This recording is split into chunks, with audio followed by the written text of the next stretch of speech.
Professor Ramesh Chandra ने बड़े विस्तार से मंत्रालय के बारे में बताया। मंत्रालय नया है, लोगों की अपेक्षाएं बहुत ज़्यादा हैं और ज्वाइन करने के बाद मैं 2-3 बार गुजरात गया, वहाँ की कोऑपरेटिव्स देखने के लिए। गांव के कोऑपरेटिव्स भी जाके देखे।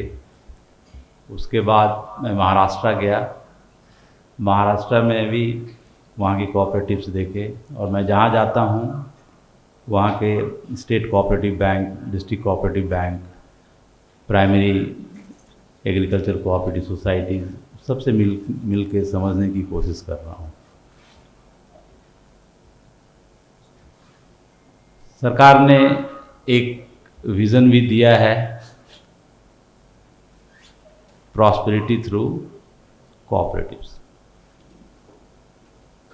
और इस विज़न के लिए एक नए पॉलिसी लाने की भी बात कही है।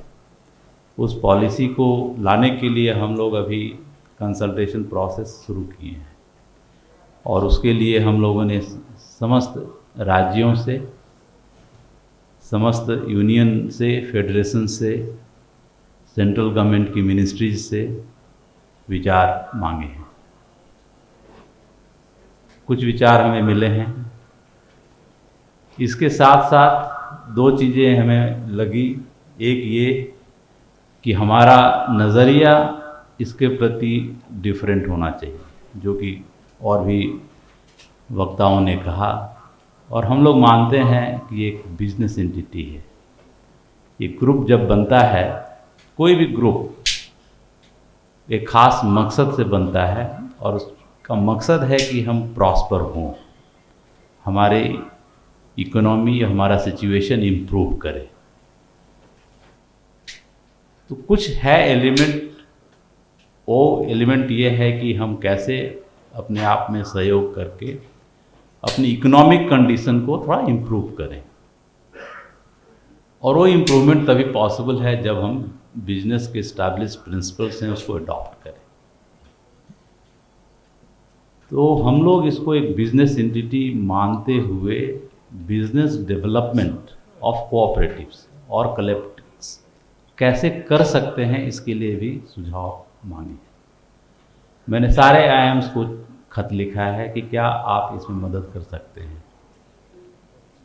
अभी मेरे पास एक आईएम से बहुत ही पॉजिटिव रिस्पांस मिला है। आईएम जम्मू से पहला उनका कल रिप्लाई आया है और उन्होंने बड़े अच्छे सुझाव दिए हैं। इसी तरह मैंने जितने भी टेक्नोलॉजिकल यूनिवर्सिटीज़ हैं उनको चिट्ठी लिखा है, IITs, NITs, IIITs। ये जो टेक्नोलॉजिकल गैप है हमारे कोऑपरेटिव्स में ज़्यादा है, दूसरे क्षेत्रों में भी है। It may be due to lack of access to technology और लैक ऑफ इंफॉर्मेशन और बोथ। इस चीज़ को कैसे एड्रेस किया जाए। हमारे हर एक राज्यों में बहुत सारी टेक्निकल इंस्टीट्यूशंस हैं, बहुत सारी संस्थाएं हैं, ICRs की बहुत सारी ऑर्गेनाइजेशंस हैं, हर एक डिपार्टमेंट का बहुत सेटअप है। उस सेटअप्स में कैसे हम सिनर्जी ला करके कैसे हम इन लोगों को कोऑपरेटिव से जोड़ सकते हैं, इस पर भी हम लोग विचार कर रहे हैं। इसके पहले, इस मंत्रालय को ज्वाइन करने के पहले मैं MSME मिनिस्ट्री में था। वहाँ पे हम लोगों ने एक उद्यम रजिस्ट्रेशन शुरू किया, जिसमें जो भी उद्यमी हैं उसमें रजिस्टर करते हैं। तो यहाँ ज्वाइन करने में, कोऑपरेटिव मिनिस्ट्री में आने के बाद मैंने वो डेटा मंगाया कि कितने कोऑपरेटिव्स उसमें रजिस्टर किए हैं। तो करीब 60 लाख लोगों ने जो उसमें रजिस्ट्रेशन किया था उस प्लेटफॉर्म पर, उसमें से मैंने देखा कि 6000 कोऑपरेटिव्स उद्यम प्लेटफॉर्म पे भी रजिस्ट्रेशन किया है उन्होंने। तो they consider themselves as a enterprise probably. और ये 1-2 सेक्टर्स में नहीं था, ये 86 कैटेगरीज में रजिस्ट्रेशन किया गया है। जो NIC हम लोग कहते हैं, नेशनल इंडस्ट्रियल कोड क्लासिफिकेशन, उसके 2 डिजिट पे 86 कैटेगरीज में इन्होंने रजिस्ट्रेशन किया है।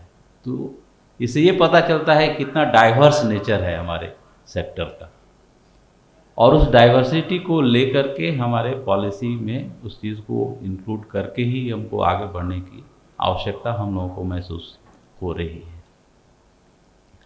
तो इसके लिए हम लोगों की सफलताओं के लिए ज़रूरी है कि हम एक दूसरे के विचारों को सुनें और समझें और उन चीज़ों को अपनी पॉलिसी में ले आएं।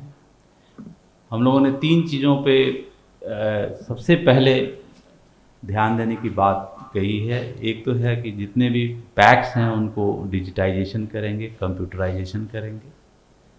दूसरी है कि हम नेशनल पॉलिसी लाएंगे फॉर द कोऑपरेटिव्स और ये इंक्लूसिव होगा। और तीसरी है कि हम इसकी मेन स्ट्रीमिंग करेंगे। डिफरेंट मिनिस्ट्रीज़ में जितनी भी स्कीम्स हैं उसमें हम लोग ये इंश्योर करना चाहेंगे कि कोऑपरेटिव्स इंक्लूडेड हो।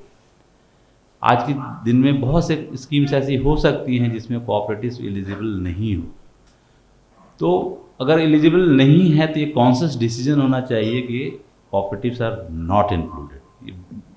कई बार होता है डिफ़ॉल्ट से छूट जाता है, हम लिखते हैं कि इसमें कौन कौन से एलिजिबल हैं, प्रोप्राइटर एलिजिबल है, पार्टनरशिप कंपनी एलिजिबल है, सेक्शन 6 कंपनीज एलिजिबल है, हो सकता है कोऑपरेटिव्स हम मिस कर गए हैं।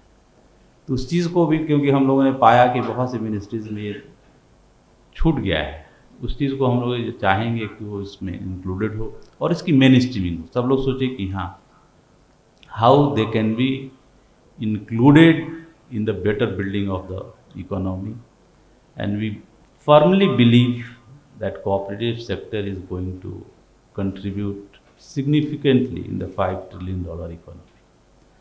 और उसी विज़न को लेकर के हम लोग काम करने का प्रयास कर रहे हैं। Thank you for giving me this opportunity.